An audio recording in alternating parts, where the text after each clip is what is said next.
This is the fourth in a series of four, so the last workshop that we've organized through the Armenian Studies program this year, throughout the year, as a commemorative moment to think and reflect about the genocide, but really to think about the generative aspects of the genocide and the production of a historiography in a field of Armenian studies that was so marked by and continues to be affected by the genocide.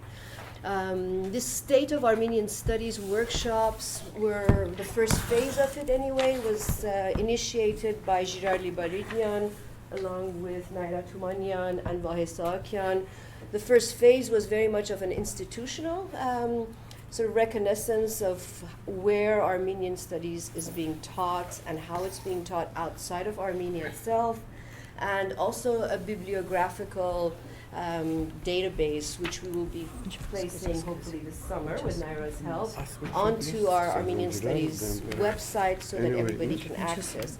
The second phase is focusing more on historiography and pedagogy, and so hopefully 2 volumes will emerge on the 2 fields. And finally, thanks to Tamar Boyadjian, who so cleverly has crafted actually this workshop around literatures. Literatures always being a space, I think, that aren't given the kind of value that they merit. It's sort of history takes over, but really cleverly crafting, thinking about these spaces like the pre-modern, like the visual, which we really don't focus on at all, or very little. We have, of course, Karen here, and we had Marie Baronian, who was visiting last year with us as well, but also thinking comparatively and reflecting upon the space of Armenian studies in the humanities today. So I would like to thank Tamar for taking this task on, for masterminding the workshop, and Nairo, of course, without whose help we would never be here so comfortably. So thank you to both of you, and welcome. Thank you. Thank you, Catherine. I just really wanted to say welcome you all as well to the workshop. And when Catherine invited me to organize this workshop, I was very excited at the possibility of multiple opportunities. First, to bring together scholars, recent graduates, graduate students, to engage in questions related to Armenian literature. And as Catherine said, a forum that, as we all know, in Armenian studies is sort of a unique thing, to just solely focus on Armenian literature. But also to get people from Europe, Armenia, and the US to also engage together in the question of Armenian literature within comparative transcultural contexts, and the way in which Armenian literature has been taught, studied, thought about, and the way we could think about it differently, or different ways of thinking about it.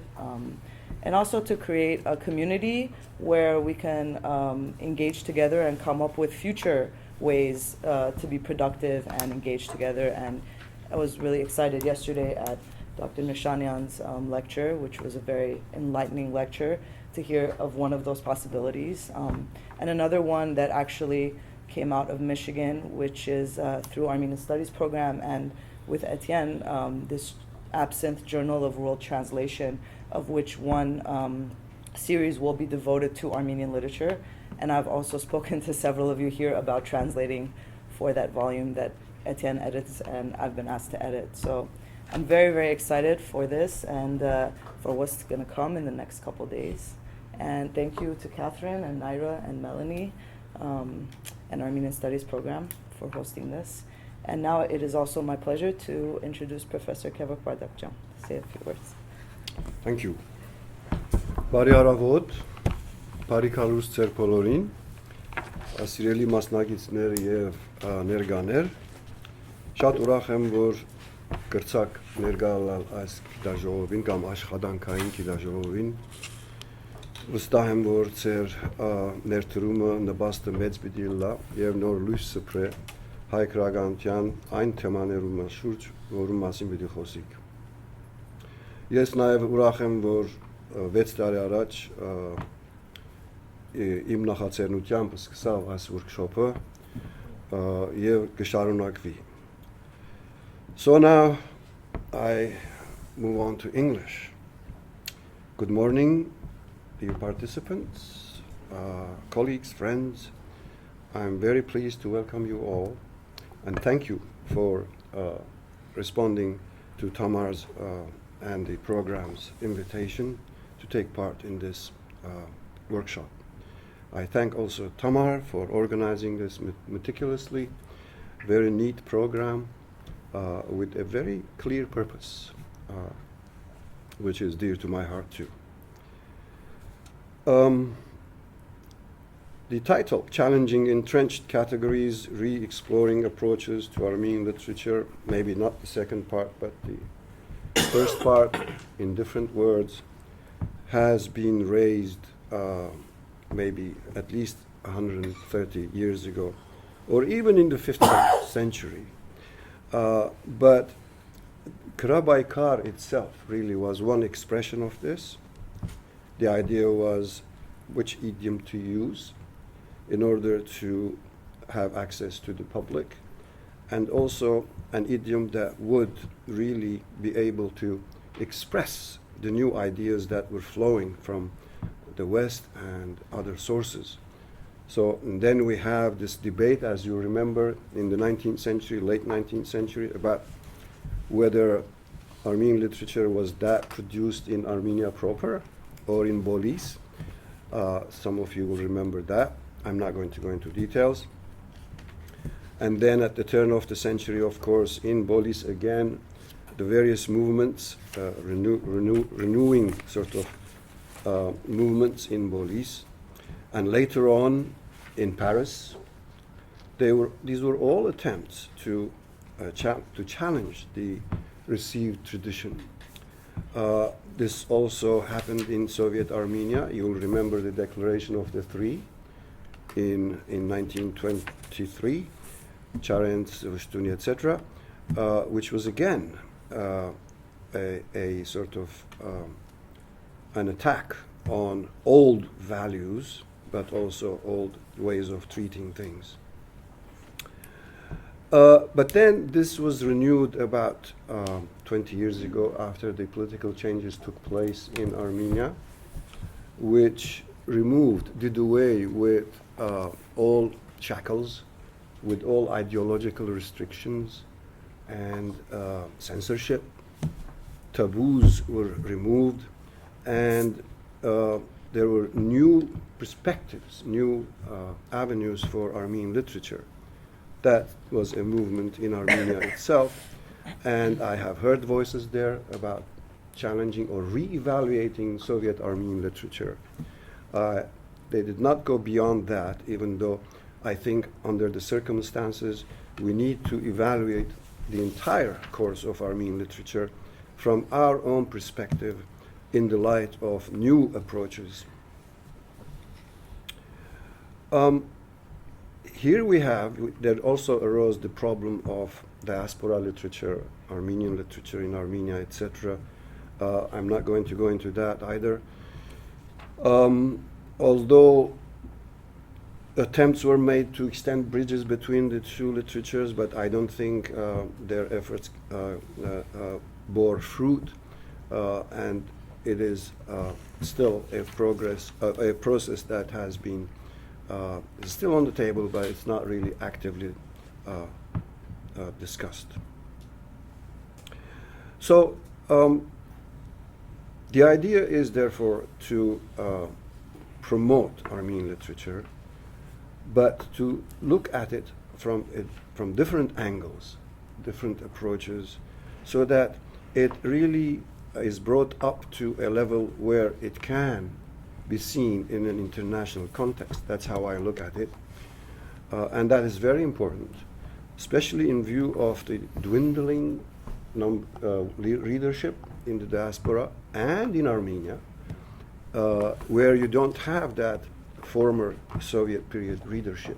It's very small now, and the sale of books is very, very, very discouraging.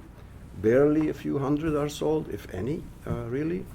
So it is very important that we take a look. What are the problems, to decide why is this happening, And perhaps this would, if we look at it that way, if we look at it in an international context, maybe this would encourage our authors, in the diaspora especially, and in Armenia, to engage in literature to an appreciative audience. If we produce literature that is worthy or can compete or can stand by the other literatures of the world, I think interest will be greater in that literature. And the authors themselves would be encouraged and inspired to continue to write instead of the dwindling numbers that we see. This is one aspect, I think, that is very, very welcome. And Tamar has been particularly active in this realm. She organized a panel at Mesa, and she has been pursuing this consistently. And now this is the latest phase of her initiative, which is to be welcomed. Now, what I said is of course important, but also there is another aspect to make Armenian literature competitive, so to speak, or to raise it to a level where where Armenian literature can compete with other literatures in the world, and that is translation. Just aside, just an episode, when Orhan Pamuk was given the literary prize, Nobel Prize, I thought to myself that there being so much politics to the prize, to Nobel Prize, they would certainly think of an Armenian author too. Indeed, they approached someone, and that someone wrote about contemporary Armenian scene, which was fine. He or she ranked the authors, and sent it to them, but they came back saying, but then where is the translations? And the answer was that it's in the biographies. You have a biography, list of works, translations into other languages, etc. Is that all? Yes, that's all. Well, there's not enough there for our jury members to read in English. So therefore, we cannot consider Armenian writers for this prize. This, I think, is a telling example that tells us so much about the importance of translation. And although we have good translators, they are few, but we hope that their number grows, and I hope that, I know some of you do engage in translation, but I hope that your number grows and quality translations come out. I think by organizing such workshops or publishing studies, etc., and also by translating Armenian literature, we, of course, choose. We cannot change the text, but we choose those pieces that really conform to our new approaches. So it is therefore a way of promoting Armenian literature internationally. So I thank you all for your efforts, and I hope that these two aspects continue. In other words, studies and also translations for Armenian literature to pick up speed and respectability in the years to come. Welcome. I wish you success in your workshop today. I will miss most of it. I'm leaving town, but I know that your efforts will bear fruit. Thank you.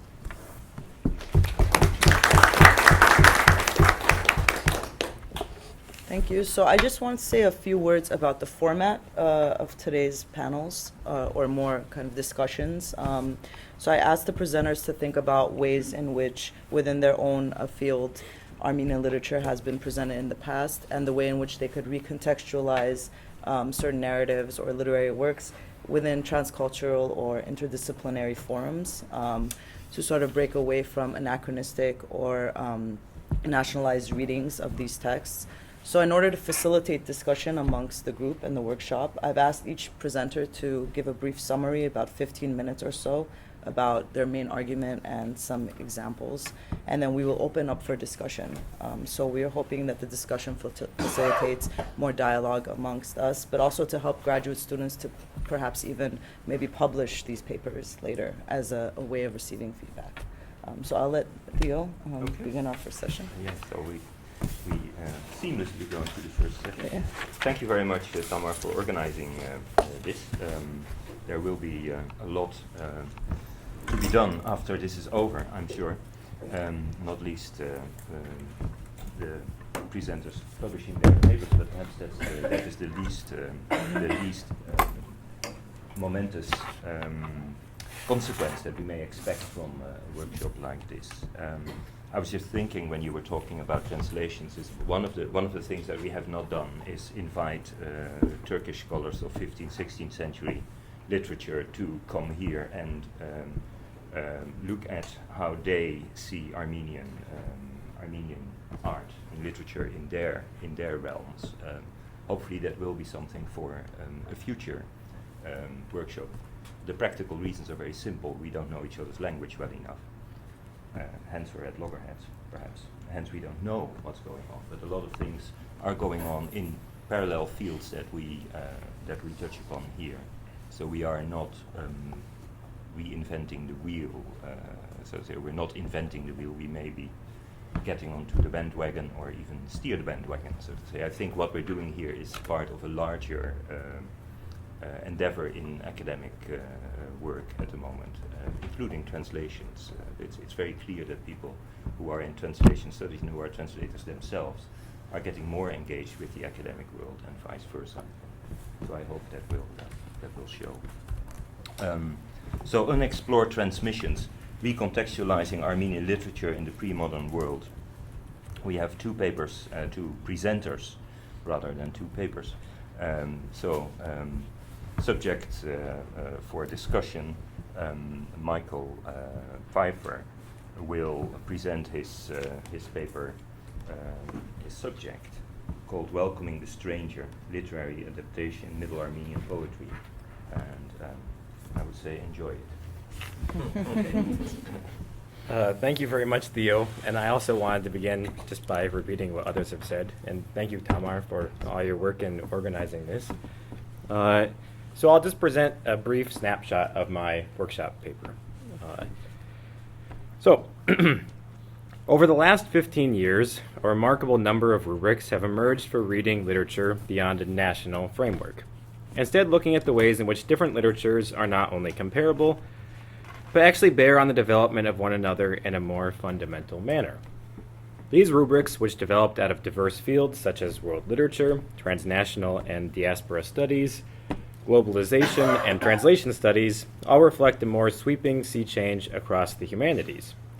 To paraphrase historian John F. Richards, it has become increasingly untenable to study any people or region, quote, as exceptional, unique, exotic, and somehow detached, end quote, from others. Despite the proliferation of these approaches to literary studies, most of these rubrics for reading the interconnected development of global or world literature speak purposefully and almost exclusively to the modern period. This need not be the case. As any medievalist knows, the pre-modern period has much to teach us about how and why literatures develop in relationship to one another. And some of these lessons still have relevance for understanding literary production today.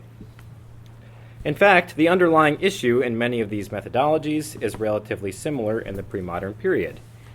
That is, how can we balance the micro and macro units of literary and historical analysis, moving beyond an anachronistically national framework towards an understanding of pre-modern literary production which is more integrated in nature?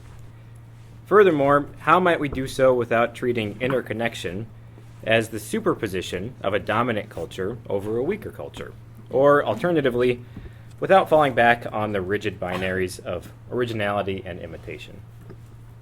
And while there's no singular answer to these questions, fortunately, this brief talk will simply explore one potential approach in the context of pre-modern literatures. I'll do so by tracing the peregrinations of a single loanword and loan concept across different socio-religious communities. That concept is the gharib, which translates roughly to stranger or foreigner, but can also mean strange or marvelous. Who then was this stranger? From the 13th to the 15th centuries, the gharib expressed many things to different speakers of Arabic, Persian, Turkish, and Armenian. In particular, various Muslim, Christian, and even Jewish thinkers considered their socio-religious communities to be perennial strangers or gharibs in this world. By definition, the stranger is a relational creature, serving to foreground notions of inside and outside, us and them, native and foreign, what historian Jamal Kafadar would call a socially constructed dialectic of inclusion and exclusion.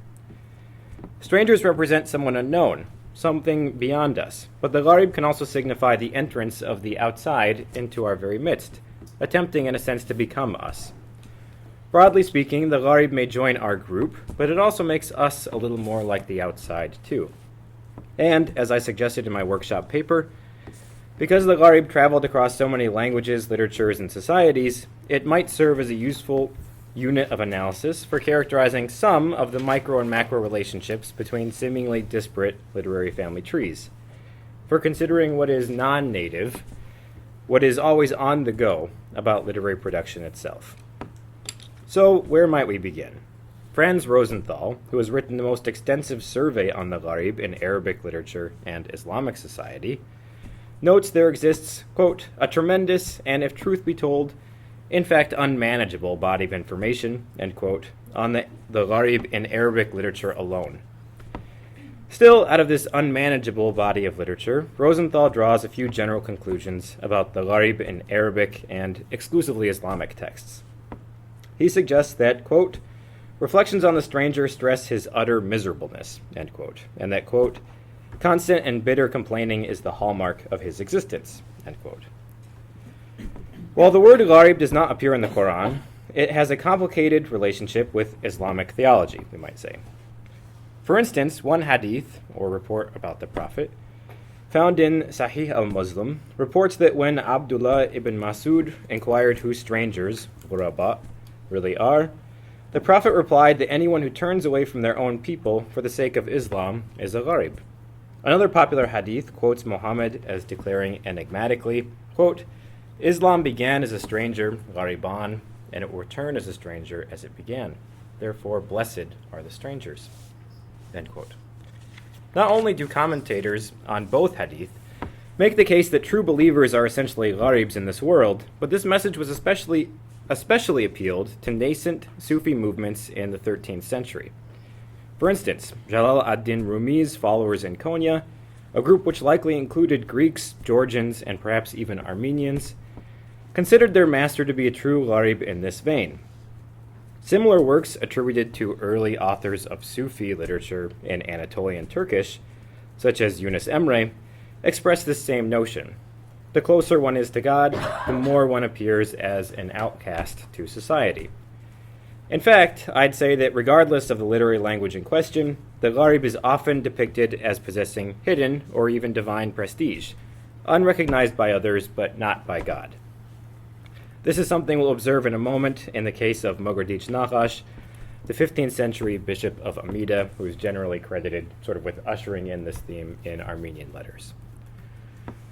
However, the trope of the stranger as possessing secret prestige is so widespread that to confine it to a single chain of transmission or even religious tradition would be a largely reductive act. In my workshop paper, I look beyond Islamic texts to underscore this point, thereby not only constructing, I hope, alternate genealogies for the gharib, but also demonstrating the ambiguous, decentered nature of its religious and cultural situatedness. Again, I'd be happy to discuss this further, but I've mentioned these brief examples here to give you a quick sense of the gharib's ubiquity before we take a very fleeting look at the gharib in one Armenian example. For, while the gharib was prevalent in both Persian and Arabic poetry and various theological works, the ever-wandering stranger also appears in Anatolian Turkish and Middle Armenian poetry at nearly the outset of those languages as literary. Why then did Armenians come so quickly to adapt this vast and multilingual discourse on strangers, rooted in the figure of the gharib, which spanned from the Western Mediterranean to the Indian subcontinent in the pre-modern world? My paper offers just a few reasons, including the historical experience of dispersion shared by Armenians, Persians, and Turks, as recorded by Grigor Khalatetsi, following the invasion of Tamerlane and others. As I've argued, it's perhaps not coincidental that Armenian clergymen such as Mogardich Nakhash, the bishop of Amida, Diyarbakir, and Arakel Bahishetsi, who lived in these regions and witnessed the aftermath of such dispersion firsthand, were also the first known poets in Armenian to thoroughly Christianize the gharib, in my opinion. Similarly, as many scholars have demonstrated, the earliest medieval Armenian poets to mobilize the figure of the gharib, including Frik, Hovannes Yerzengatsi, Mogardich Nakhash, Arakel Bahishetsi, in addition to the anonymous authors of the popular romance, The History of the Youth Farman, were also invested in adapting the literary works and occasionally even social institutions of others, in the case of Hovannes. In other words, these poets often sought to bring a variety of literary forms and figures, which likewise existed in other literary traditions, into an Armenian domain, and thereby to swing such conventions into a new orbit of meaning-making. And it ought to be stressed that Persian and Turkish contemporaries living in the same region were also doing basically the same thing. So let's look at the example of the 15th century bishop Mogardich Nakhash, who, according to the Colophon tradition, had regular dealings not only with Christian peoples, but also, quote, with Turk and Tat and Tatar and Kurd and Arab and Jew and every nation, end quote.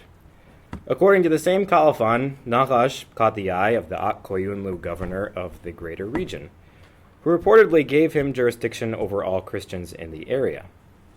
Whether some of this is an exaggeration or not, it is clear that Nakhash addressed a variety of different communities in his everyday dealings, and he further did so as a spiritually and politically authoritative figure.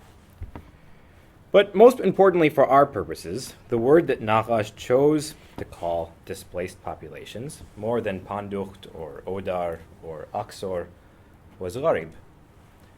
As in pre-existing poems on gharibs in Armenian, we can also observe here the same topoi and general narrative structure in Nakhash's poetry, albeit in much more detail. So, for example, in his poems, the gharib is distant from loved ones. Even sugar is bitter to him.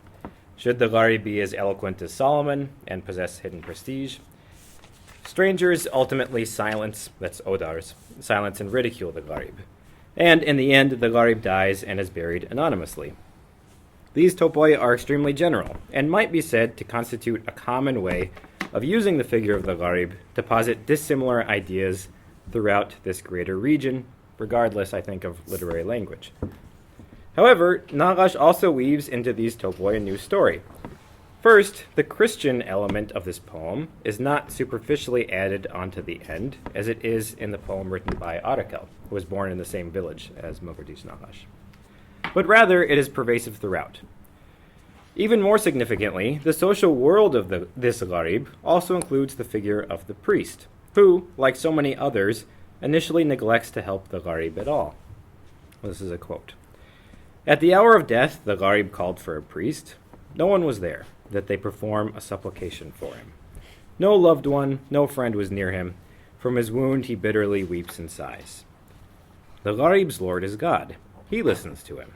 Compassion dawns in the heart of the priest, and he comes as God ordered him. The gharib takes heart from communion. End quote. It is not until God listens to the gharib and then commands the priest to deliver communion to the stranger that the gharib receives any relief. For me, at least, the implication here is striking. God still cares for gharibs, although fellow Christians, even priests of the church, might fall short in performing their duty.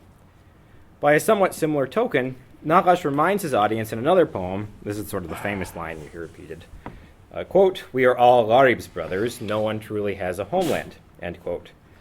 A statement which, conceivably, I think, we might find existing comfortably within Islamic or even Jewish poems on the gharib as well. Hence, while I've only given you the briefest of glimpses here, My essay suggests that Nakhash's poetry functions on several levels. First, it shares semiotic and thematic similarities with other poems in the greater region, and therefore mirrored a wider understanding of Gharibs, potentially shared by the heterogeneous community in which Nakhash lived. Second, it commands fellow Christians and clergy to aid the Gharib in order to atone for any wrongdoing.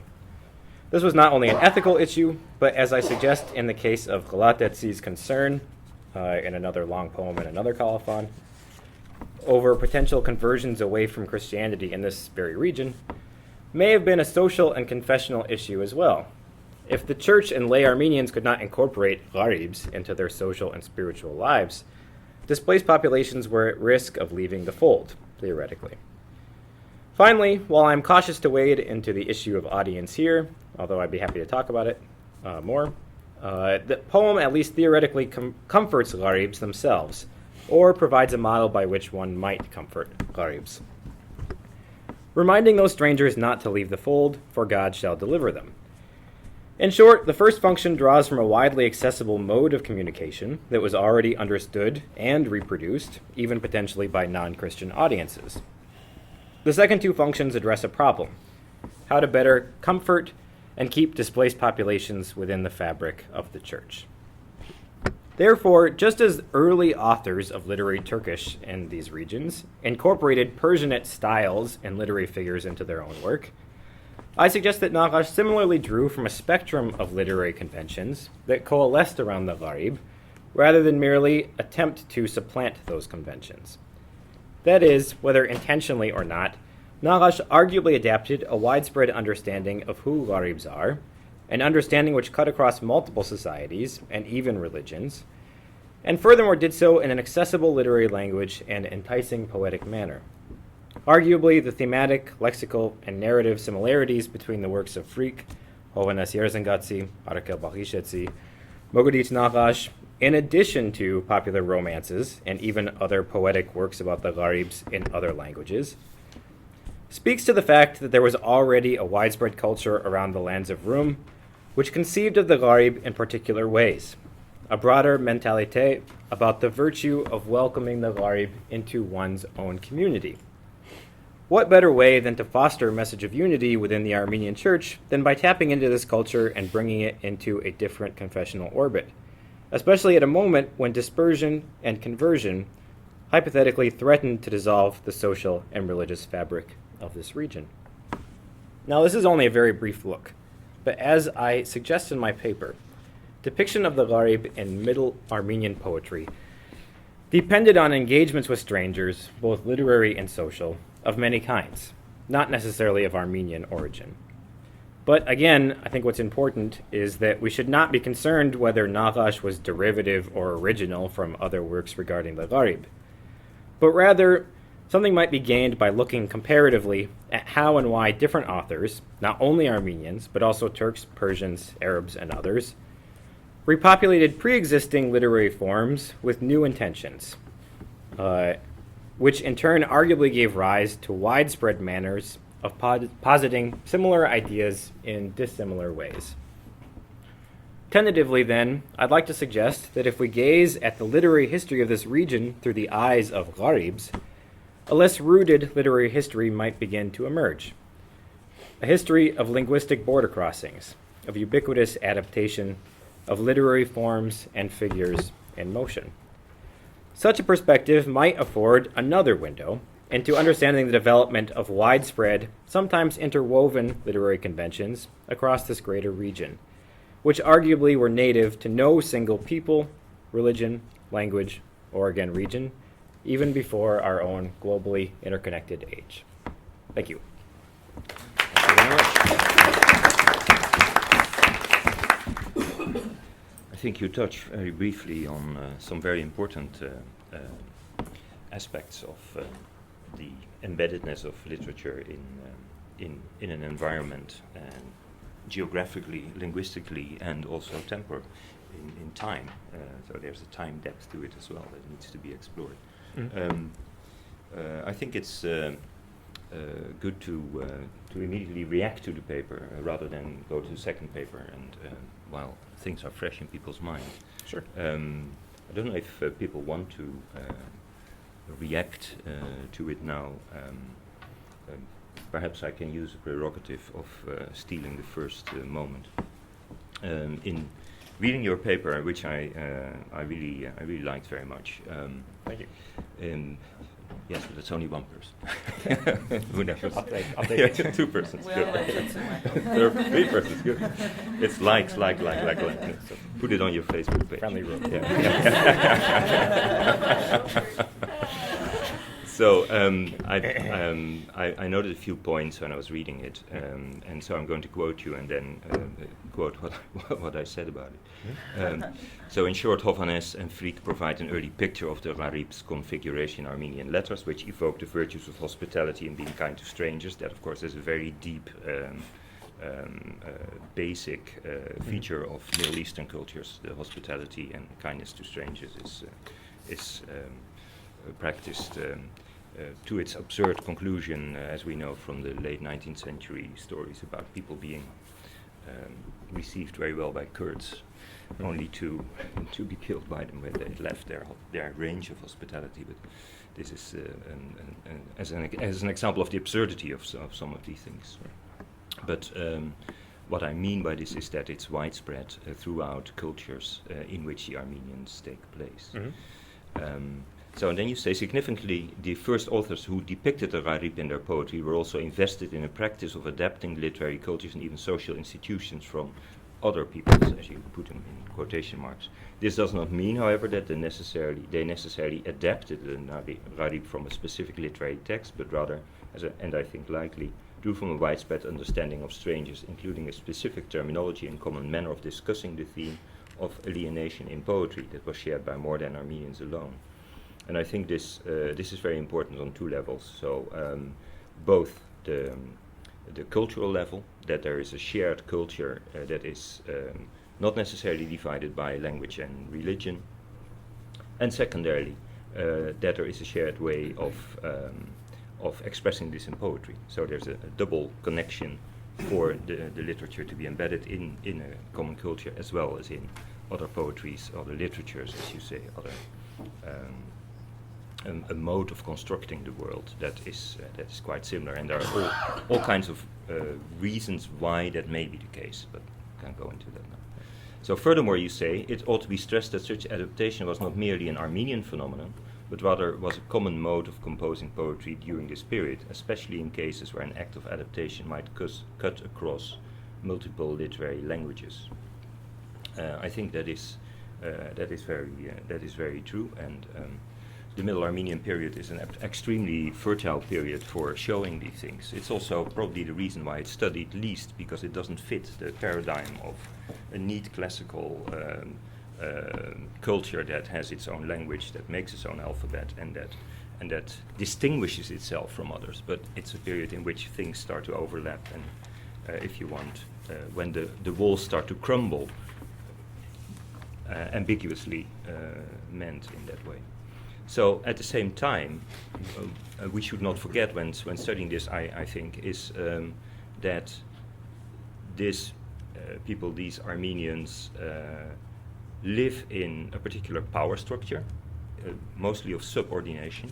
So Mekatich Narash is almost the only example of turning this around in that period, a very telling example. And of course, in a situation of religious distinction, not only Islam, Christianity, which is very productive of a lot of things in literature of the time, but also Armenians and Catholics, which is, again, a very understudied feature. And there can be done a lot more about this, I think. Yes, you also mention something which I found extremely interesting and which I think is very pertinent. The fact that the authors themselves may see other literary traditions, literature in other languages as part of their own. Mm-hmm. And I think we completely forget that. So this also puts the idea of the outdated idea of influence, etc., which is not productive at all, again on its head, because influence from what? So you use Persian poetry. Konstantin Yeznetsi uses the Shahnameh. And by the way, it was in use because his Armenian brothers, whoever they are, asked for him to work with it in Armenian. So there is a background when we study Armenian literature that requires us not to be reductive by looking only at the Armenian literature that went before and that was made in the same time. But you have to look at Persian literature in particular in this period, and at other literatures in other periods. I think if we can adapt Armenian studies in that way, so that I think Nina Garsoyan also did this from the beginning at Columbia. You cannot study Armenian just on its own. You have to study either Russian, Persian, Arabic, Greek, whatever neighboring language there is. Or neighboring is also a bit a strange word, sort of osmosis language. Yeah, that's what I wanted to say. I can go on, but yeah, I think you give a very, very good example of approaching the multi-layeredness of Armenian, the embeddedness of Armenian literature in other literatures. Anyway, I'll shut up now. Thank you. You're welcome. Who wants to continue? A question. There's in that quote from Nagash where he says we are all Arabs, right? There's an interesting sort of internal paradox where Arabs are alone, they're strangers, they're outcasts, but he's forming with that kind of phrase a community of people who don't have community, right? Is that kind of paradox addressed in any of the primary historical texts that you're familiar with, or in your own thinking? How do you have a community of people who don't have community? That sort of thing. Well, thanks. That's a great question. I think that so one of the things I try to look at with the gharib in my dissertation is that this is actually a concern of almost everyone who's using the figure of the gharib in this geographic space. So, for example, Sultan Valad, who's Rumi's son and takes over the community of Konya, as his father's sort of spiritual successor, writes in his Rabab-nameh that the rabab is an instrument that makes sort of a harmonious sound, but it's constructed out of things that came from different places. So he says, horsehair and wood and iron and things like that. And then he goes on to say, well, all of these are gharibs, basically. Even though they're different, they come together into the instrument of the rabab to produce this pleasing sound. But what's really interesting about that, well, there's several things. The first is that rabab also has a secondary meaning of ahd, or covenant. So in a way, this metaphor of the rabab, which is the central image of his book, is about creating a covenant whereby gharibs can come together and form a new community. And in fact, in the same Rabab-nameh, it's one of the earliest examples we have of Turkish as a literary language, and even sort of a colloquial Greek as a literary language encoded in the style of Rumi's Masnavi, so adapting the conventions of Persianate literature ever.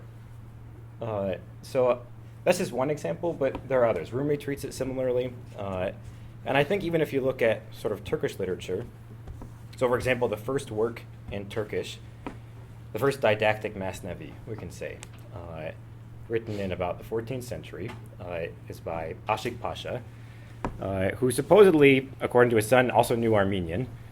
And this book is called the Garib-nameh, the Book of Garibs, the Book of Strangers or Strangeness. And again, he's using this book to form a new community of Turkish-speaking peoples who can't, understand the works of Rumi or other Persian-speaking authors. Again, sort of using this idea of the gharib to create a new religious community. So I think, when I look at Nagash, he's not exactly the same. I mean, definitely that's important. Although I think in some ways he's kind of like some, Sufi leaders, in that the Koyunlu governor gives him jurisdiction over Christians in the region as a way, according to Edward Khonkarian, as a way of stabilizing the region. So in a way, he does kind of serve an analogous function. And while I'm kind of less clear about audience in his case, I think that you can see sort of a similar intention with the Gharib in terms of community making, even though you're totally right. Like, ironically, it speaks to detachment and isolation, but in actuality, it's the total opposite. Yeah, thanks. Long answer, sorry. No, good answer. Anyone else? Michael, sort of following up, I had a question. You talked about this notion of conversion, which I think is really interesting in the way in which the figure of the Gharib sort of becomes this central moment that crosses linguistic and geographic boundaries, right? And you trace that really beautifully, I think, in your paper. And I'm thinking about how that also reconstructs notions of conversion, right? Like through the lens of the Gharib, right? How we could look at conversion in a different way as well. And I was wondering if you could speak a little bit to that. Or maybe have you thought about how this, this could sort of rewrite notions of this anxiety in medieval literature across many, right? Many cultures about conversion or false conversion, right? That's a great question. I don't know if I have a fully formed answer to it, but it's really interesting. I guess I would say that, inherent in the figure of the Gharib is, again, this kind of anxiety that you're talking about. Right. Leaving the fold or being cut off from your kin and not being able to return. Even while they're trying to reinscribe on top of that anxiety this new community of Gharibs they're talking about.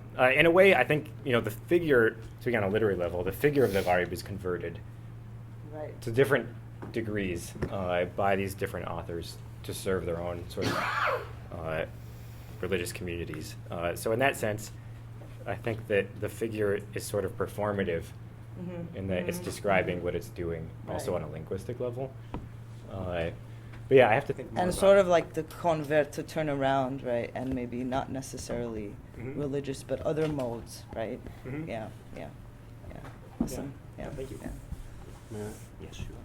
I know you were not given enough time, Michael, but the concept of Gharib itself is someone who is away from their kin or their land. Is it the same in the Armenian and the other Islamic traditions, whether it's Sufism, the Persianism, or whatever? In other words, you spoke about Islam. For those that Islam itself is ghurbat or something. So was this concept the same for Armenians and the Muslims, Christians and Muslims? I have a feeling that was different. The concept of being away from kin and land, yes, that's it. That's how we look at it. But then the Sufis and others look at this as a spiritual ghurbat. And I don't think that is found in the Armenian art. What do you say? I say that I think it's very multifaceted in whatever case you're looking at. And, although I try to draw some connections, I mean, the downside, obviously, of any comparison is the danger of homogenizing something. But I definitely think that there's a spiritual component in Nahash, especially. And that is, his famous line, "We are all Gharib's brothers, no one truly has a homeland. Try to find a means to make a home for yourself there in that next life, because what's here won't remain. So make the angels your brothers and your kin." That to me is, I mean, that's, again, like Theo was saying, extremely basic. But I think that we see that in almost every other literary tradition in this region at this time period, in addition to more distant places like Andalusia, where Judah Halevi is saying, we're all Gharibs, we're all in Galut, because the next life is our real home. So I do think that there is, in the Armenian case, maybe it's even, again, it's a little bit more conscious of the historical reality. I don't know if I exactly don't marry me to that sentence, but it is different. You're right. We get you a divorce. Okay. But I think it also points to something that we tend to forget a bit in Armenian studies, and that is the worldview of the people we study in the earlier period, at least up to the 20th century certainly, is that it's so deeply rooted in religion and in a religious worldview. And I think that what Narash may have been doing is something that had been done before, and that is marrying the idea of being thrown out of paradise and yet make a stable home for one's people on this earth for as long as it lasts. And he writes this poem in the Crimea, isn't it? When he has had this horrible experience of having been a holy man, feted, to whom were given horses and mules and whatever. Everyone wanted to be his friend because he was a holy man who gave away more than he received every day. It's a very biblical topos.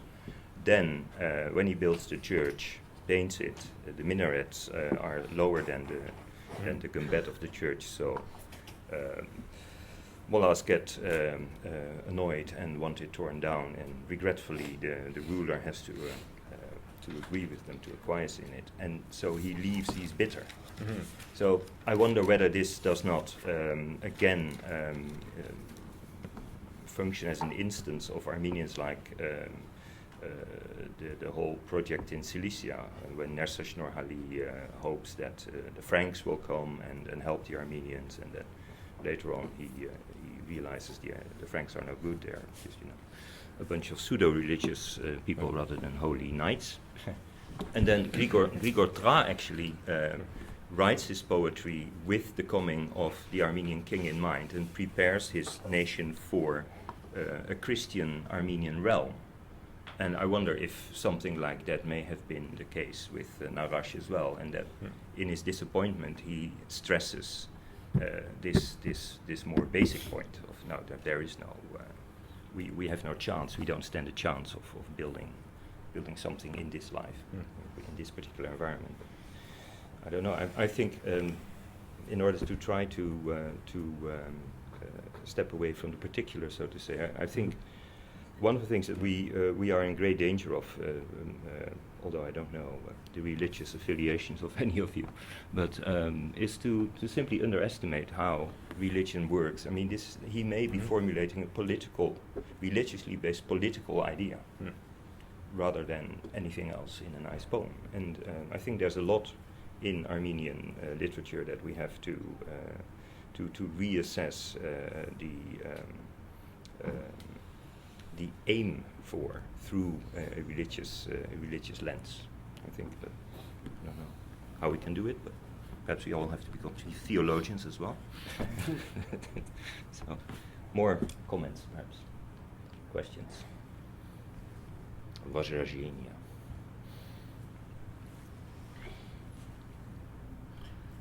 With respect to the homogenization danger,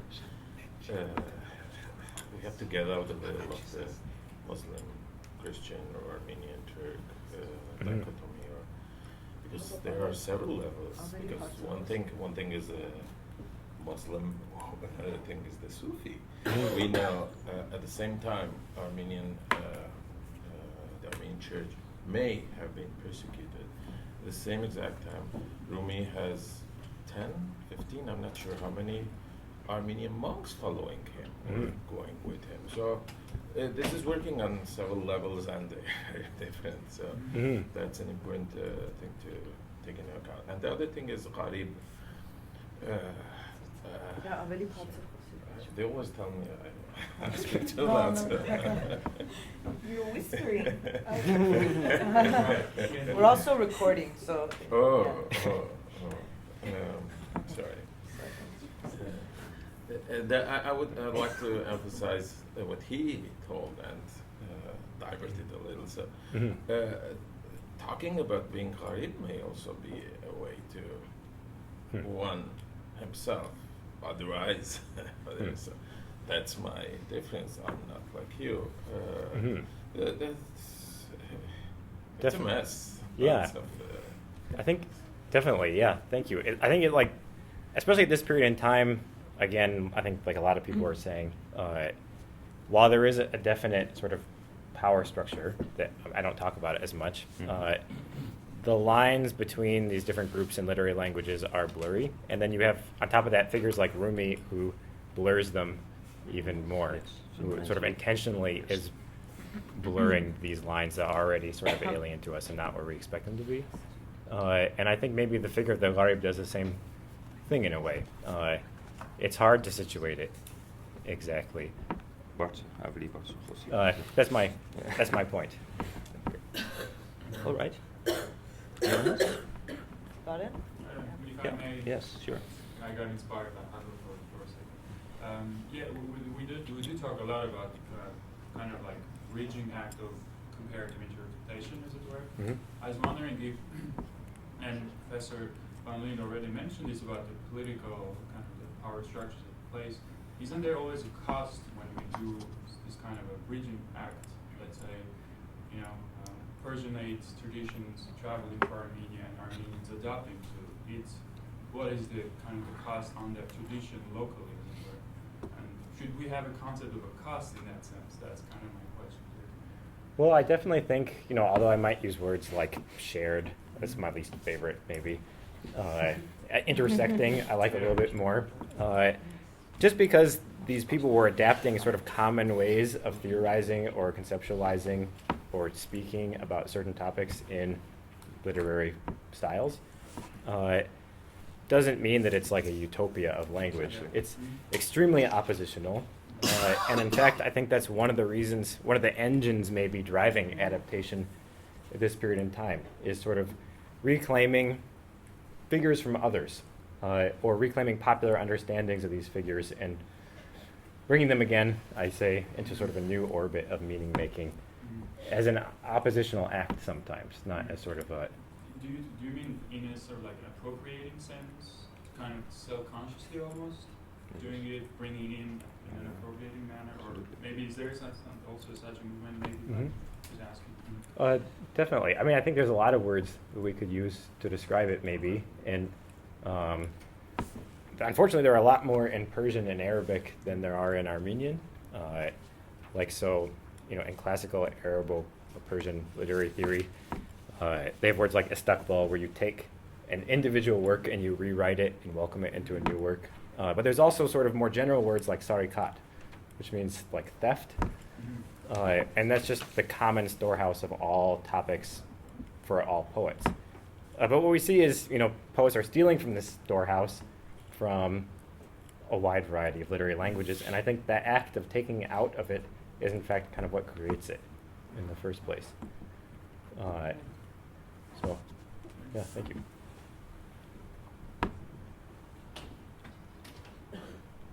Do you need binoculars? I need binoculars, yes. My eyesight is bad. Anyone else? Also, based on what you just mentioned, I think it's also important to keep in mind the extent to which Armenian culture, the Armenian cultural production, was driven from the beginning of its literary phase, by translation, by adaptation, by incorporation and mutation of things. Also, that if we wonderfully have quite a few works transmitted into Armenian and preserved only into Armenian. That doesn't mean that what we have preserved is actually what the original text said at all. Armenians usually, and the classic example perhaps is the work that Thompson translated and published, the Caucasian Chronicles, so the rewriting of the Georgian Chronicles in an Armenian translation, which is not at all one-on-one. And this happens far more often, and so it constitutes the culture by using what is around and reinterpreting things. Let me just make a quick comment. What fascinates me is that sometimes I can think that it's almost impossible to reconstruct the type of translation movement that happens, let's say, with the translation of the Bible, let's say. That something is irretrievably lost there, and that's a fascinating moment for me when, as scholars, we try to sort of like retrace the journeys of certain texts, certain meanings, but then we are talking about translation, act of translation, which is just lost. That's amazing, I guess. So in terms of what you say in the translation of the Bible, Peter Cowie made this point 25 years ago or so about how strange it is that we learn classical Armenian through the biblical translation, because that exactly is an example of how Armenian was lost and put into a mold based on Greek and Syriac, and the remnants of the earlier translations sometimes show this a bit more than the later ones. But, yeah. Someone else? Maybe we should. Go to the next one. Yes, yeah. 42 minutes we spent on that. Thank you. Thanks. So thank you very much. I hope we will get more to talk about these matters. So away my binoculars. So the second paper is by Sos Bagramyan, who plunges into the depth of madness in pre-modern and contemporary times with this presentation on madness and political possibilities in Madmen of the World Unite, as a title of a modern play, and King Lear by Shakespeare. Okay. So, in discussing these two plays, I'm going to assume a familiarity with King Lear, but not with Saryan's Madmen of the World Unite. So, with that, the paper is divided into 3 sections, roughly. So the first one, in the first section, I'm going to talk about early modern conceptions of madness, how the mad were treated and perceived in the different discourses of the early modern period, in distinction from the or the post-Cartesian or modern period. And then the second part of the paper, I'm going to do a close reading of King Lear and Madmen of the World Unite. And then the last section, some closing remarks on contemporary Armenia, the historical similarities between the early modern period and the post-Soviet period in Armenia. That's the outline of the paper. So my primary theoretical interlocutor here when talking about madness is Michel Foucault. And Foucault makes a really nice kind of distinction between what he calls post-Cartesian approaches to madness and pre-Cartesian, early modern and medieval approaches to madness. And sort of like the summary of this distinction is in the post-Cartesian tradition, the mad were institutionalized, they were separated from society, they were excluded from social life, whereas in the early modern and medieval context, they're very much part of society, even though they're on the fringes of it. And not only sort of their physical place in society, but also they're approached differently. In the post-Cartesian tradition, the madness is seen to be a lack of reason, right? And so in forming the cogito, Descartes has to conceptualize madness as a lack of something, namely reason. But in the early modern period, madness is seen as an alternative form of reason. Right? So the mad should be listened to instead of just written off as diseased or lacking something. Right? So these are the different kind of understandings of madness. And to quote Foucault, he says, while the madman reasons and wisdom while the man of reason and wisdom perceives only fragmentary and all the more unnerving images of knowledge, the fool or the madman bears it intact as an unbroken sphere. That crust ball which for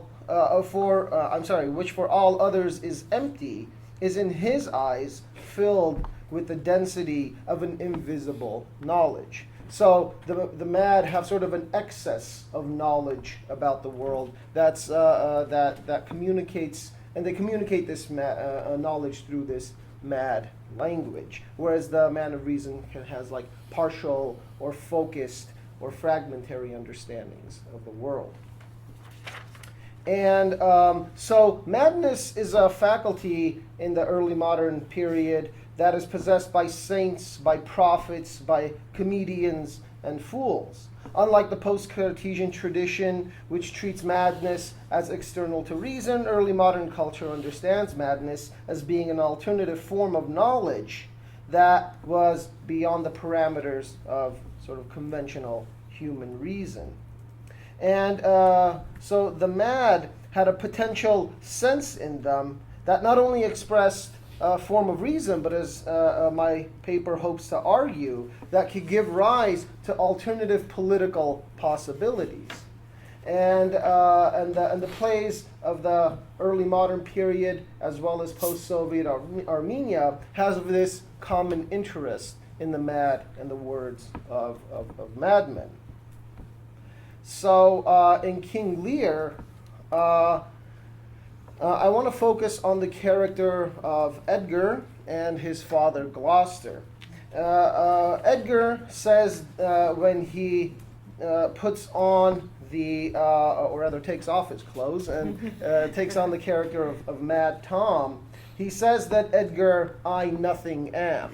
So he's trying to strip himself of his former identity, but Edgar's problem is that throughout the course of the play, he keeps coming back to being Edgar. He breaks out of the character of poor Tom in asides, in conversations with himself and with the audience, and becomes that something that is Edgar, as opposed to the nothing that he's trying to be. So Edgar is a really interesting character because he's sort of going back and forth between the world of the mad and the world of the, well, I don't want to say the sane, but so let's say the non-mad, right? So he's going back and forth between these two worlds. And Edgar is a particularly important character as far as the political possibilities are concerned, because he is one of the characters that's left to rebuild England after it falls apart at the end of the play. Lear is dead. His three daughters are dead. So he and the Duke of Albany are sort of the political future of the play. And when Edgar is in this madman state as poor Tom, he runs into his blinded father, the Duke of Gloucester, who is a type of foil for King Lear in the play. And when he meets the blinded Gloucester, Gloucester doesn't know that this is Edgar. He thinks it's poor Tom, and he gives Tom some gold. While giving the disguised Edgar some gold, Gloucester remarks, "Let the superfluous and lust-dieted man that slaves your ordinance, that will not see because he doth not feel your power quickly. So distribution should undo excess, and each man have enough." Gloucester's perspective on social organization has shifted in his blinded and dismal state. In contrast to the lust-dieted man, Gloucester knows the world because he can see it feelingly, to quote him. The social decay England has had to undergo under the reigns of Regan and Goneril not only make the paradoxical language of Lear and Gloucester comprehensible, but also allow the expression of alternative perspectives on political and social organization to arise. That quote, "So that distribution may undo excess, and each man have enough." It seems like Karl Marx reading King Lear got all of his ideas right there. So the redistribution of wealth justified by a shared common humanity, inspired by the unjust conditions of poor Tom, who has had to suffer and be humbled to all strokes, says Gloucester, brings Gloucester to a revolutionary politics. Like most revolutionaries, Gloucester is not in a position to enact any of his newfound political ideas, but at the conclusion of the play, Edgar is in that position. And the last words that we're left with, so there's different editions of King Lear. One of the editions of King Lear gives the final speech to Edgar. Another one gives it to Albany. I'm going to pick the one that gives it to Edgar because it fits my argument better. So Edgar has the last word, and he says that we should speak what we feel and not what we ought to say.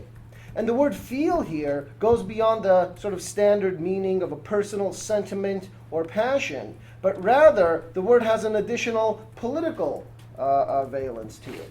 It is the type of feeling that his father Gloucester had in mind earlier in the play, in his conversation with poor Tom. A feeling that leads to new political order, that overthrows the lust-dieted man and does away with the repetition of the old world found in the phrase, what we ought to say. So let's move beyond what we ought to do and explore new possibilities by seeing feelingly, so, as Gloucester would put it. So the play of King Lear is seen as an existential play because it offers no conclusion and only ruin when we come to the final scene. However, I'd like to stress that silver lining rather than the dark cloud of tragedy, with characters like Gloucester and Edgar exploring and expressing alternative political possibilities at key points in the play when they're deep into the realm of madness. The play is not only suggesting alternative political possibilities at key points of the play, and the play only suggesting and not clearly outlining a type of political future. The audience and characters alike are left in a unique position of pure political possibility at the end, so they themselves can explore these ideas. Now, Anait Aghasaryan's play Madmen of the World Unite is of course not an early modern play, but it approaches madness in an early modern spirit. So I want to give a kind of brief summary of the play, because I don't think many people have read it, and then I'll move on to the reading of that play. So the play is divided into 3 acts. It is set during the last phases of the presidential election in Armenia in the early 90s. In the first act, a political fixer named Armenian is hired by Hasratian, a socialist candidate for president, to find someone who will be willing to commit suicide in the name of the country in order to force the current president to resign, leaving the presidential office ready to be taken by the leading opposition candidate. Meher Asfatsaryan, this is the main character of the play, the hero. Meher Asfatsaryan, a self-admitted patient to an insane asylum, has suicidal tendencies and is chosen to be the sort of martyr, I guess. In the asylum, he helps keep order among all of the patients by staging different plays in which all the other insane patients act. One of the plays rehearsed off stage. We never see any of the plays. But one of the plays rehearsed off stage is, interestingly enough, King Lear. Armenian goes into the asylum and offers a large bribe to Asfatsaryan, and Asfatsaryan accepts the bribe. As Asfatsaryan is preparing to prematurely kill himself before making any declaration about which political party he's a part of, Hasratian intervenes and insists that preparations be made before the suicide can take place. In the second act, all of the candidates for president, except for the communists, get wind of Asfatsaryan's willingness to commit suicide and in turn try to bribe him to kill himself in the name of their party, so they have a better chance of becoming president. At the end of the second act, Asfatsaryan rejects the other offers and goes along with Armenian and Hasratian and announces to the public that he will commit suicide if the current president does not resign, and takes his payment. The third act opens up with the inmates of the asylum preparing for a play, and it culminates in Asfatsaryan's revelation that he does not plan on dying, but rather plans to enact political changes once he attains power. He's become really, really popular at this point in the play among the public. The resigned president's hitman, the president resigns as a result of all of this. The resigned president's hitmen break into the asylum, kill Asfatsaryan, and remove his heart. And the play ends with a fantastical scene in which Asfatsaryan rises from the dead, takes political power, he becomes president, promises reforms, and during his speech, one of the doctors from the asylum comes in and tells Armenian that they have found someone else who is willing to commit suicide in order for the president to resign. So we're kind of back at the beginning. So the worlds of the mad and the sane in this play are very, very blurred and not very clearly distinct. So the politicians, the patients, and the doctors are all sort of behaving in a similar kind of maddened state. But like King Lear, the characters in Madmen of the World Unite utilize the language of madness in order to express alternative political possibilities. In the third act, a mad play is rehearsed by Armenian and the patients of the asylum. The play is set in a fantasy Eastern locale with absurd costumes and even more absurd dialogue. Asfatsaryan directs the play, and he is presumably the author of the text. During rehearsal, Armenian talks about a new law of the land that will soon be established when he recites, "To love one's neighbor, to relieve hunger, to save the victim from his oppressor, to forgive the one who causes unintentioned strife, and to live to the full God's gift of life." This is sort of like the outlining of his new politics. So amid costumes, sets, props, and dialogue that display madness more than a coherent drama, the expression of an alternative political reality is voiced. Asfatsaryan busies himself trying to enact this vision outside the world of the play when with his bribe that he has taken. Armenian points out that there are more bank transfer slips for Asfatsaryan's signature. This one, he says, provides aid for a hospital. This one for an old folks home. And this one for an orphanage. It is significant that Asfatsaryan can only enunciate and enact political change outside the established political institutions, e.g. on the stage and through his personal finances, not with the sort of not within the political system that is in this play really corrupt and dysfunctional.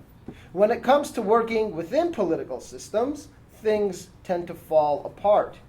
And this is why the ending of the play is so important. The aforementioned fantastical scene in which the dead body of Asfatsaryan rises up and becomes president ends with the doctor entering the room telling Armenian, "I found another loser willing to commit suicide, who lives on 13 Teryan Street." This last scene reenacts the opening scene of the play, asserting the fact that the Armenian political system corrupts even the most well-intentioned elected official. But this is not as cynical an ending as it may seem. The fact that this is a fantasy underscores the fact that political change can and must happen outside established political structures. The fantastical element subverts the closure provided by the final lines delivered by the doctor and renders the future of Armenia as uncertain as the future in King Lear, because the image of the popular Asfatsaryan is still alive in the popular consciousness. He has in fact been killed. He is dead, not president. It is only the audience outside the world of the play, namely us, who get to see how Asfatsaryan would act once he tries to enact a political agenda that ends in corruption and conspiracy. So both King Lear and Madmen of the World Unite end with pure political possibility. There's no resolution there. Like the heath in King Lear, the asylum in Madmen of the World Unite is a liminal locus in which political alternatives are explored. Both locales are on the fringes of existing political structures, and both plays use madness as a springboard to express political possibilities.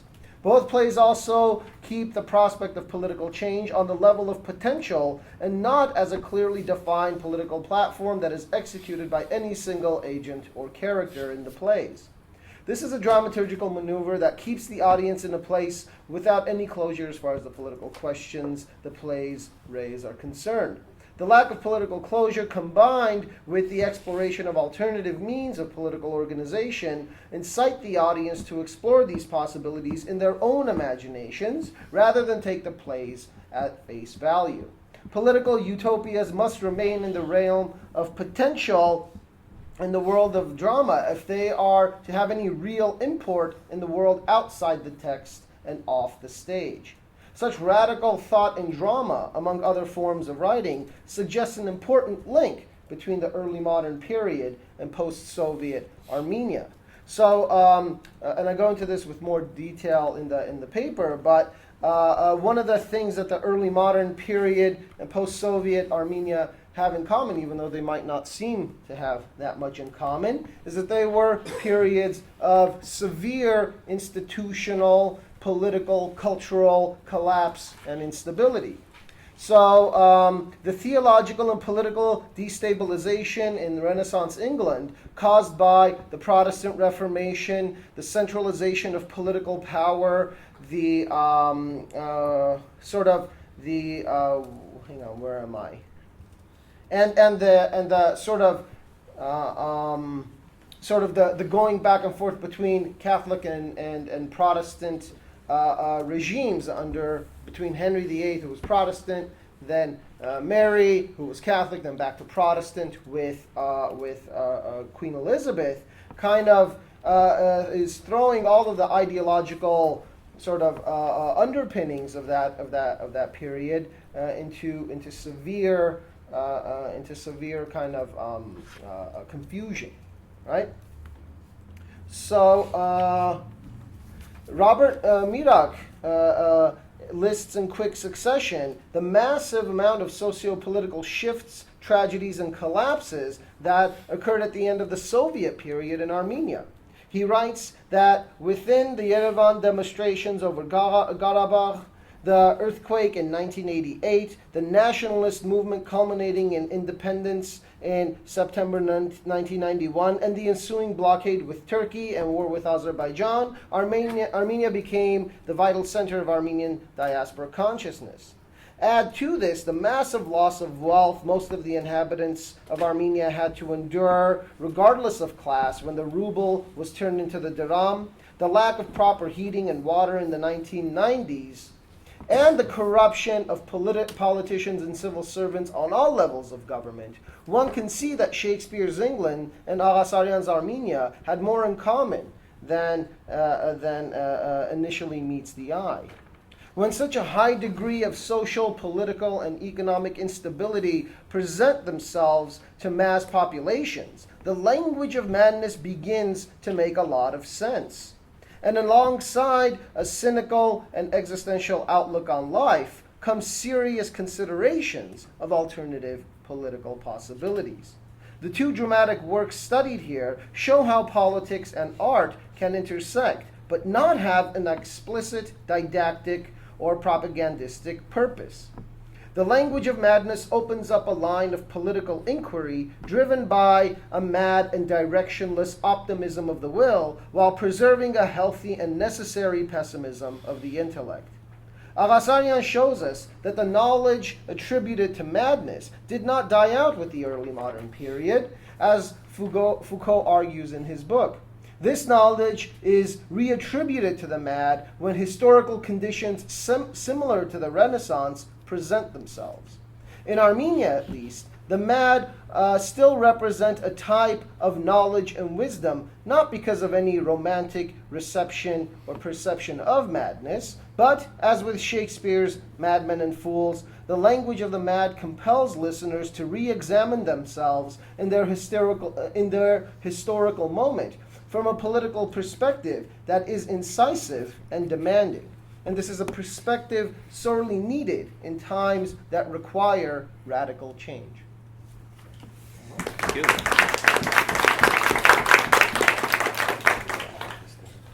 Could you read read again your sentence where you said hysterical instead of Oh, historical. yeah, I know. Yeah. Freudian slip there. Yeah, do you want me to say hysterical instead? So in Armenia, at least, the mad still represent a type of revered knowledge and wisdom, not because of any romantic reception of madness, but, as with Shakespeare's Madmen and Fools, the language of the mad compels listeners to re-examine themselves in their historical moment from a political perspective that is incisive and demanding. That was the sentence. It's a nice double reading. So thank you very much. So Is that you- loud enough? Yes. So who wants to comment, ask questions on this jump from early modern drama in England to Wants to to jump. what's the jump? I wonder to what extent you would construct the so to say the literary lineage of the play through Soviet reception of Shakespeare. Well, this is where. I'm actually not that well versed in Armenian literary tradition. I know more about the English literary tradition. So even though that's a good and worthy question, I don't know how to trace that lineage. Because of course, I don't think we have in Armenian given names like Lear, but we do have Gamlet and Hamlet and Shakespeare, etc. And interestingly, the play plays with this. I think where you have Meher Astvatsaryan, who is the redeemer, who's also the giver, like Meher in Zoroastrianism of gifts in the morning. And so there is a layer of meaning in the names in the play, which is very interesting. And none of them are communist names, and the communists are the only ones who don't understand what's going on. Which is also funny, perhaps a bit outdated by the early 90s, but perhaps there was still anxiety about them coming back or so, which of course they did. So that was my observation about it. I also would like to ask how do you see to make your approach productive in studying modern Armenian drama in a comparative way? Beyond this, Yes, this yeah, paper? because it's a fantastic example. But if we try to work out an approach, so to say, and dare I say it as a European method. Well, I guess the way I would do that, I'm sort of this paper came out to be more historical than I had initially intended.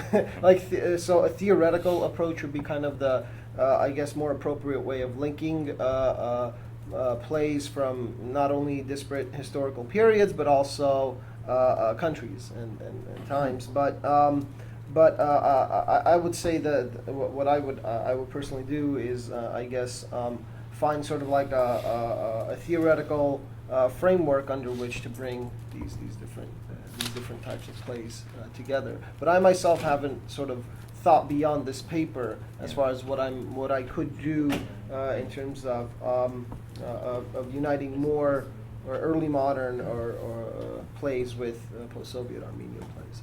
I haven't really thought beyond this paper. Well, a very interesting example, certainly, yes. Mirna had a comment. Yeah, okay, yeah. Of course. It's to be expected. I'm curious to know how do you read the title of the play specifically as an allusion to this phrase, workers of all countries or proletarians of all countries. Right. So that title, yeah, is an allusion to Marx, and I guess it's kind of a tongue-in-cheek title, right? But there is this kind of when you replace the proletarian with madmen, right? I think that there is an element of it that's not wholly ironical. It is calling for a type of if we can think of like Mad Men uniting to be like calling for radical political alternatives that the times seem to demand. So it's sort of harkening back to Marx in this I guess cheeky way, but also reformulating that kind of expression with a sense of seriousness. Yeah, I'm also wondering if there's a connection that can be drawn between the history of political incarceration in the Soviet period and perhaps what the play is doing with that, or in response to that history. Oh, possible. I hadn't thought of that. Right? No. So that's probably going on as well. The madhouse was a concentration of political opponents. So, yeah. Hmm.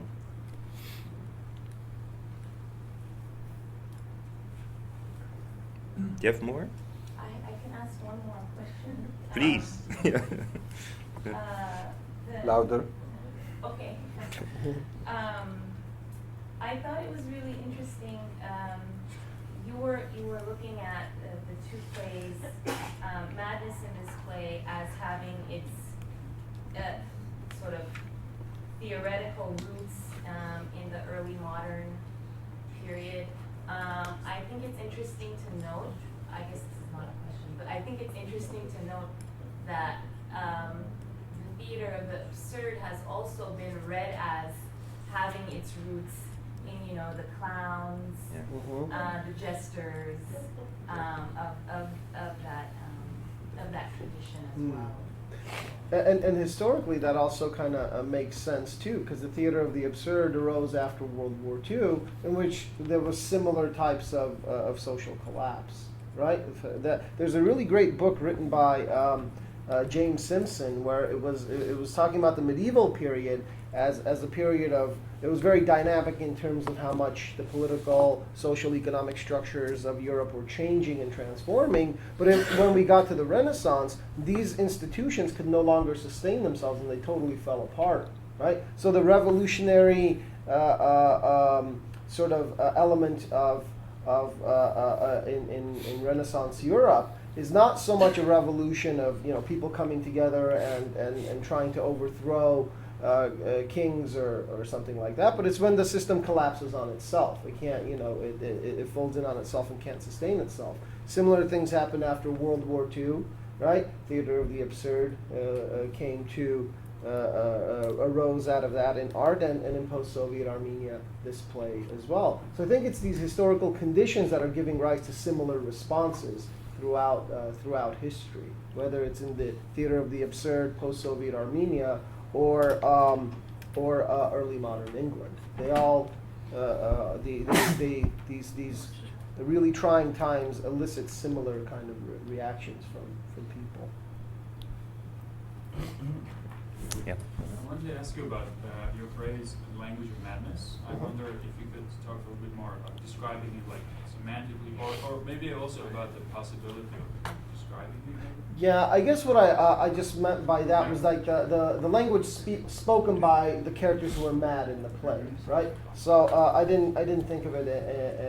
Not as a foreign or separate language, but kind of what kind of characteristics do you find in those phrases? Well, I don't know. I think Foucault again brings to go back to his example of sort of the language of the mad sort of is this is my reading of Foucault rather, not Foucault himself. It's sort of like an excess of knowledge. There's a type of sense in it. To bring up another early modern example in Hamlet, Polonius says of Hamlet, he speaks madness, but there's method in it, right? So it's a kind of language that is, on the one hand, not making any sense, but making a type of sense at the same time. And so it's any language that has those contradictory, sometimes humorous, other times melancholy elements to them that are driven by paradox. Right? In this sense. Some questions here. Would you first, please? I guess someone asked already about the genre itself, right? But I want to go back to it. Historicizing is fine, but what is the work of the genre here? I was wondering. Of course, I haven't read the play, but since it is also from post-Soviet Armenia, it reminds one of the whole Boyadjian literature, the concept of carnivalesque, and also the genre of Saturnalia, Yeah. which does exalt unreason itself, right? That's right. And which has also taken a new urgency in artistic sensibilities. In the larger postmodern era, that whole infatuation with the figure of the abject hero that keeps popping up as as promising of the possibilities for other utopias, which is the reason why you're bringing this play. Right? But then also this has been this infatuation itself has been also criticized for the licensed limits of the genre itself, for the licensed limits of its inversion, be it through the Saturnalian dialogue itself or through the whole fascination with the object hero. I was just wondering, so if one were to focus more on the doing of the genre here, would the possibilities that you traced historically become more problematic? Well, when I was thinking of these two plays in generic terms, I guess I was operating under a different sort of generic conceptions. King Lear being a tragedy, and Madmen of the World Unite being kind of like something that's more of kind of like a satirical comedy, tragic comedy of sorts. I didn't know where to place Madmen of the World Unite generically.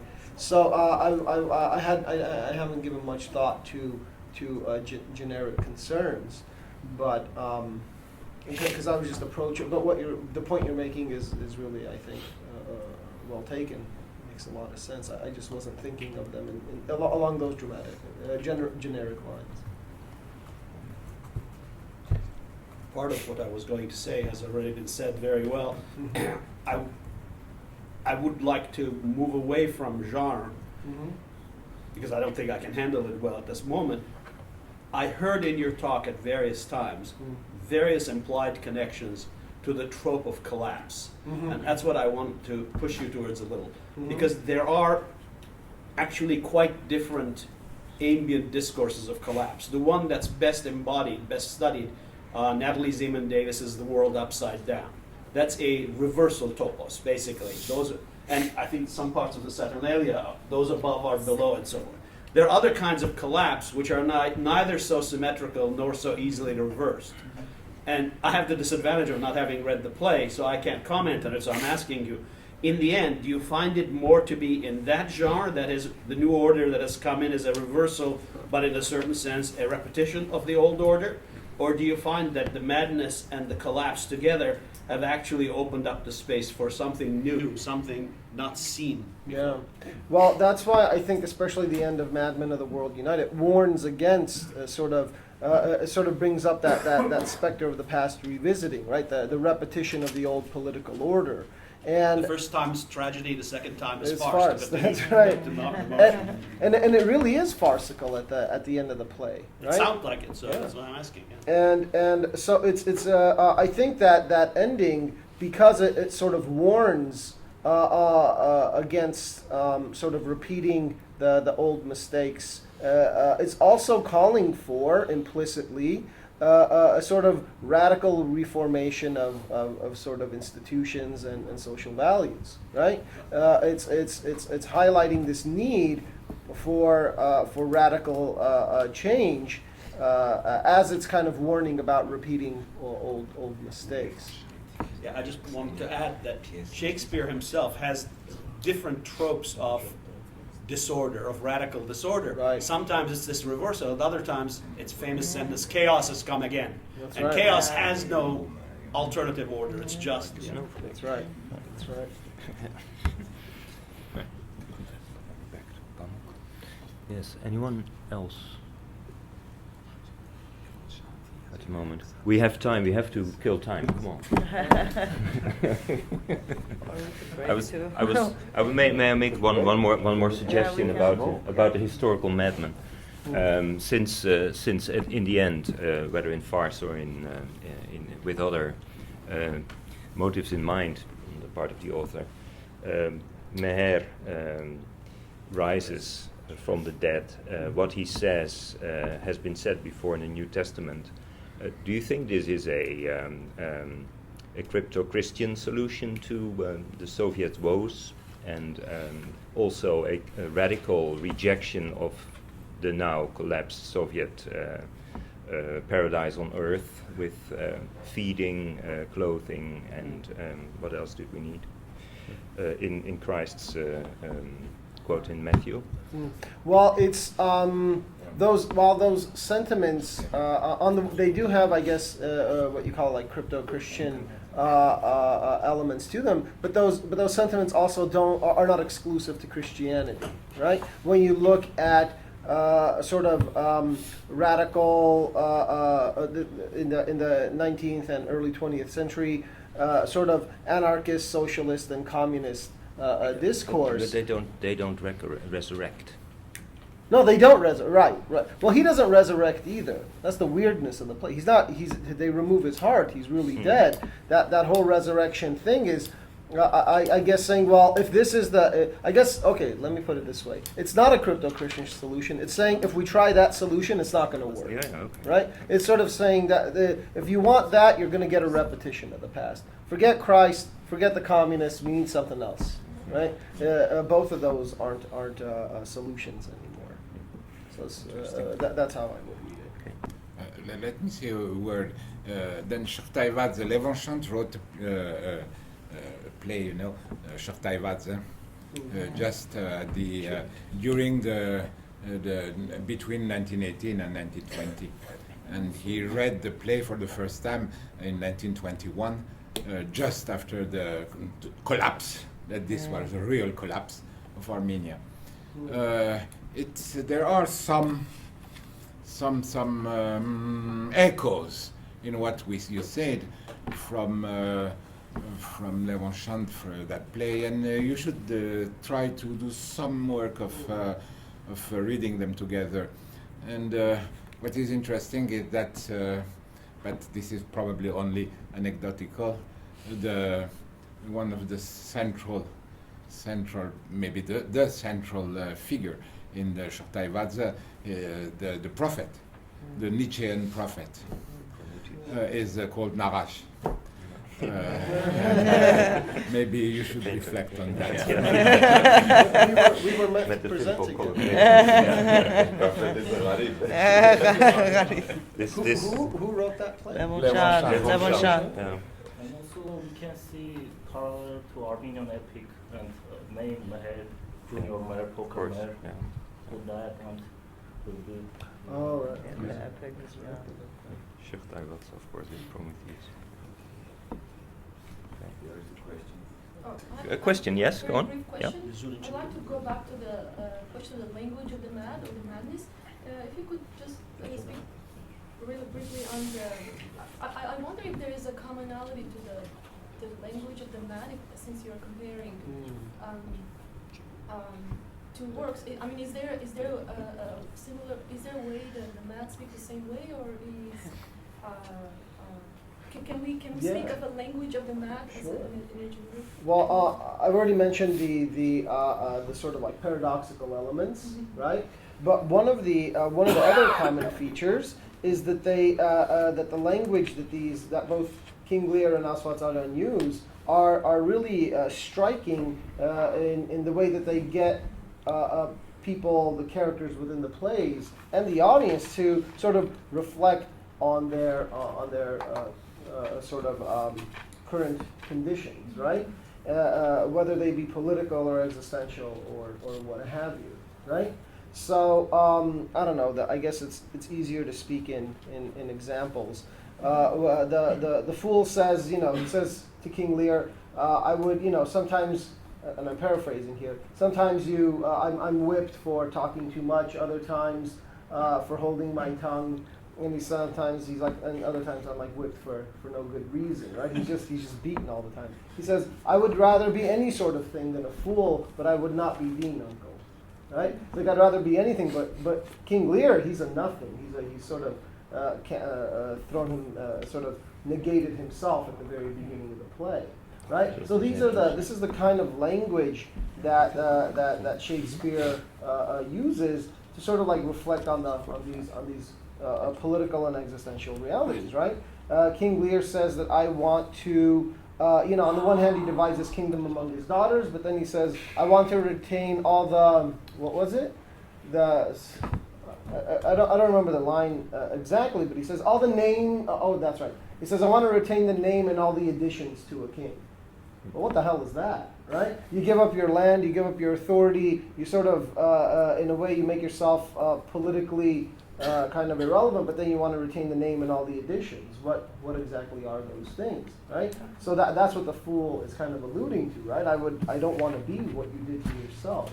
So it's this language that is sort of invoking a type of self-reflection, or rather a type of reflection on the side of the characters as well as the audience. So in those moments, the other characters in the play and the audience are put into a similar position to hear these utterances and to try to think about them.